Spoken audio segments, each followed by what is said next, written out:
Hello everyone, it's Kathy here today and I'd like to share with you a vintage waterfall folio that I've created using papers from Meg's Garden.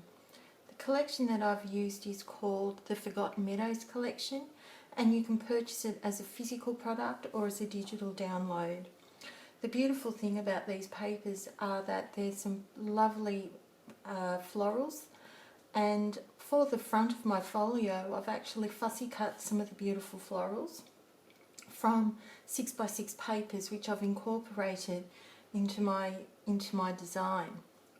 One thing that you can actually get in this collection is some ephemera and some cut aparts which I've incorporated into this particular folio. The focus of my folio is this vintage lady image which I really love. I wanted to make her the focus because I wanted a vintage look to this particular folio. To be honest, I was a bit stuck when designing the front of my folio. I knew what I wanted, but there was just something missing and I had to walk away from it, which sometimes happens, you just get a block. So today I actually finished my folio and I discovered that what I needed to do was to actually add a frame. So I'll just go through the different elements of my front cover and then I'll go through the inside of the folio with you.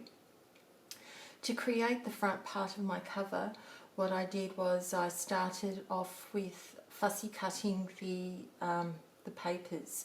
So I selected the floral image from the 6x6 papers because this lady was holding a floral bouquet in her hand and I wanted to replicate some subtle flowers into the design.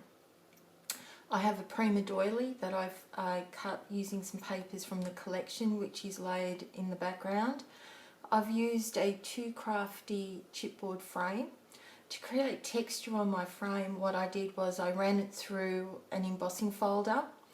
Then I used distress stain, walnut distress stain, and I inked it all over.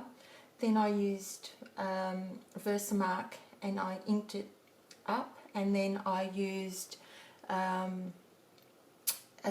embossing powder, and it's by Lindy Stamp Gang, and it's a bronze colour, so it really gives that vintage look. And I'm not sure if you can see, but there's a nice shimmer to it.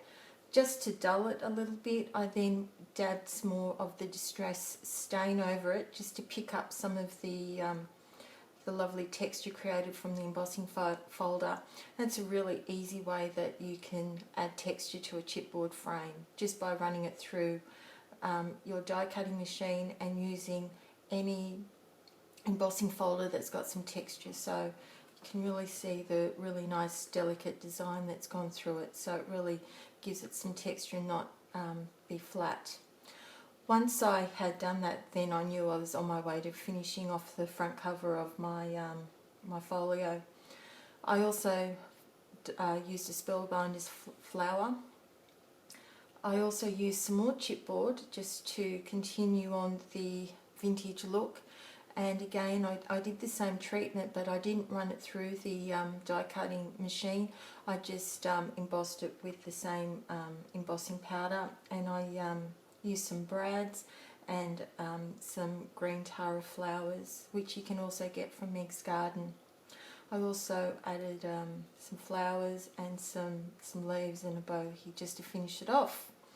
I also really like printed tape, and I just felt it just needed some more script, just something extra, and I put it in some random spots, and that is all I did to the front of my folio.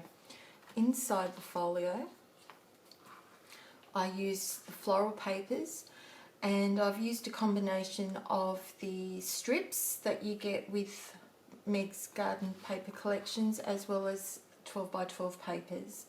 So to create the folio pieces, just to add a bit of interest, I just shaped the edges, and what I've done is on the main part I've focused using florals, and on the back just some of the plain text. So this gives you an option where you could journal, or you could, if you wanted, use it as a photo mat.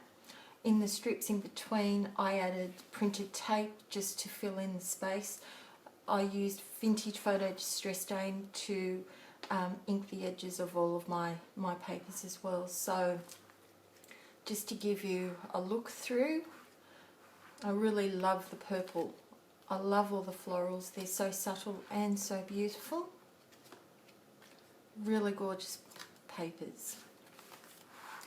On the other side of the folio, I originally had this butterfly on the front, but it wasn't working for me in the overall design, so I'm so pleased that I was still able to use it. So I just transferred it inside to the folio part here. Inside there's a little pocket. You can add mementos, more journaling opportunities presented by these tags. This was from the cut apart sheet, which is part of the ephemera, and I just attached it using a clip. Here are some tags that I used to complete my folio, which were some leftovers, and I used some dies to cut those out.